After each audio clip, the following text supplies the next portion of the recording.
अकोला जिल्ह्यातील मूर्तिजापूर मध्ये असलेल्या 7 पेट्रोल पंपांपैकी 5 पेट्रोल पंप आज दुपारपासून संपूर्णपणे इंधनाच्या अभावी ठप्प झाल्याचं चित्र पाहायला मिळत आहे। या ठप्पाच्या कारणामुळे जर पाहायला गेलं तर माझ्या पाठीमागे असलेलं हे जे पेट्रोल पंप आहे, या पेट्रोल पंपावर कशा प्रकारे लांबच लांब रांगा लागल्याचं पाहायला मिळत आहे। तर दुसरीकडे जर पाहायला गेलं तर 7ही पेट्रोल पंपापैकी 5 पेट्रोल पंप जे आहेत ते संपूर्णपणे इंधनाच्या अभावी बंद पडलेले आहेत। तर जे 2 पेट्रोल पंप चालू आहेत त्या 2 पेट्रोल पंपापैकी एकाच पेट्रोल पंपावर डिझेल मिळत असल्याने संपूर्ण गर्दी कशा प्रकारे झाल्याचं चित्र या ठिकाणी पाहायला मिळत आहे। चारचाकी वाहन असतील किंवा शेतीच्या मशागतीचे दिवस समोर आलेले असल्याने शेतकऱ्यांची सुद्धा या ठिकाणी मोठ्या प्रमाणात गर्दी पाहायला मिळत आहे। माझ्या सोबत शेतकरी वर्ग आहे काही, तर शेतकरी वर्गाचं काय एकंदरीत म्हणणं आहे हे आपण जाणून घेणार आहोत। मला सांगा दादा, कुठून आलात तुम्ही? लंगापूर. गंगापूरून आले। किती डिझेल मिळालं? 950 रुपयाचं घे म्हणतात, पण 250 रुपये नाही भागत. पुरेसं आहे का एवढं? नाही, काय एक म्हणणे? जेवढं डिझेल पेट्रोलचा भाव कमी करण्यात यावा आणि जेवढं शेतीच्या मशागतीकरता लागणारे जे डिझेल आहे ते केवळ 10 लिटर देत असल्यामुळे शेतकरी वर्ग जो आहे तो एक विचंबित झाल्याचं एकंदरीत पाहायला मिळत आहे। माझ्यासोबत आणखीनही काही शेतकरी वर्ग आहे, त्यांच्यासोबत आपण जाणून घेणार आहोत। काय सांगाल दादा? 950 रुपयाचं डिझेल मिळालं। त्यांचं म्हणणं असं आहे की ट्रॅक्टर घेऊन या, आम्ही ट्रॅक्टर भरून देतो, आमचे ट्रॅक्टर शेतातनी बंद आहेत पडले, मग आम्ही काय करायचं हा प्रश्न सर्वांना पडलेला आहे। किती डिझेल मिळालं तुम्हाला? 950 रुपयाचं। किती लिटर?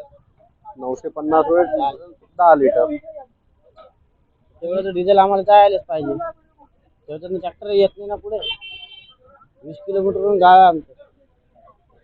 आता पेरण्याचे दिवस पुढे आले ना, तर हे असं करतील तर कसं काय होईल?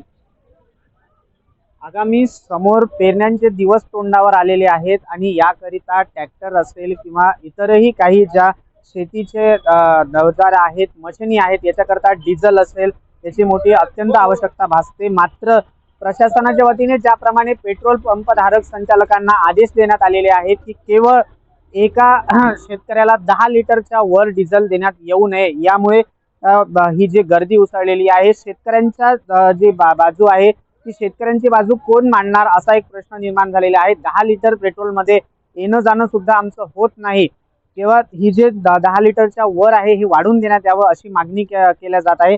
आणखीनही काही पेट्रोल धारक आहेत, टू व्हीलर धारक आहेत, त्यांच्यासोबत आपण जाणून घेणार आहोत त्यांच्या प्रतिक्रिया नेमक्या। सर, महंगाई बढ़ती जा रही है और बेरोजगारी भी बढ़ती जा रही है, लेकिन उसके साथ साथ में हमें एक नई परेशानी ये झेलना पड़ रहा है कि अब लाइन में लगना पड़ रहा है पेट्रोल के लिए। कुछ समझ भी नहीं आ रहा है, ये परेशानी खत्म नहीं हुई तो नई परेशानी शुरू होगी, करे तो क्या करे कुछ समझ में नहीं आ रहा। कितने समय से आप खड़े? करीबन आधा घंटा हो गया, तब से खड़े लाइन में। किती वेळ झाला दादा? एक पाऊण तास झाला होता। मूर्तिजापूरमधले 7 पेट्रोल पंप, 7ही पेट्रोल नाही आहे। आता इथं आलो, इथं पण 1 तास झाला। 2 तास झाले मी पेट्रोल पंप फिरत आहे। आता कुठं नंबर लागणार माझा? अजूनही लागला नाही, पाऊण तास झालेला मी तो उभा आहे।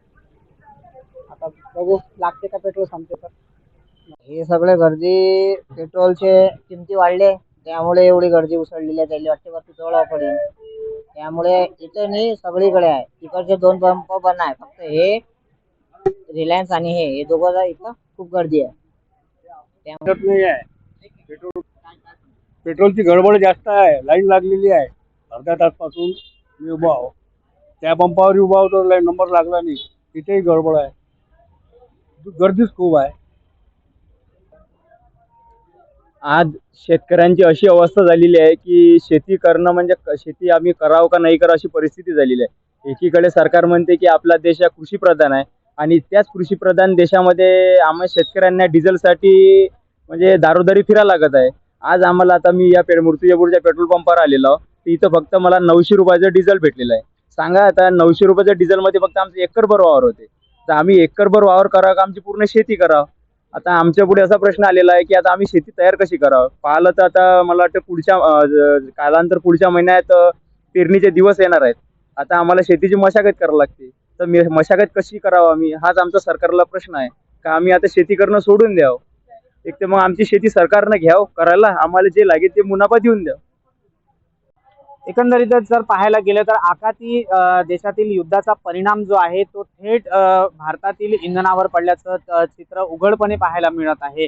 तर मूर्तिजापूर शहरामध्ये म्हणजेच अकोल्याच्या मूर्तिजापूर शहरामध्ये 7 पेट्रोल पंपांपैकी 5 पेट्रोल पंप पूर्णपणे इंधनाअभावी ठप्प झालेले आहेत. पेट्रोल संचालकांच्या म्हणण्याप्रमाणे ज्याप्रमाणे डेपोहून पेट्रोल सप्लाय होतं त्यावरून लिमिटेड पेट्रोल दिल्या जात असल्याचं एक सांगण्यात आलेलं आहे. तर दुसरीकडे येणाऱ्या काळामध्ये येणाऱ्या काही दिवसांवर पावसाळा ठेपलेला आहे आणि त्या पूर्वी ज्या प्रकारे शेतीची मशागत पूर्ण करावी लागत आहे त्या शेतीच्या मशागतीकरिता ट्रॅक्टर असतील किंवा इतर सामग्री याकरता डिझेल महत्वाचं आहे. याकरता सुद्धा शेतकऱ्यांना केवळ 10 लिटर पेट्रोल मिळत असल्याने शेतकरी वर्ग संतप्त झाल्याचं चित्र पाहायला मिळत आहे. यावर प्रशासन काय तोडगा काढतं आणि शेतकऱ्यांचा हा प्रश्न सोडवतं का हे पाहणं महत्त्वाचं ठरत आहे. प्रतीक पुरेकर, LS मराठी, मूर्तिजापूर, अकोला.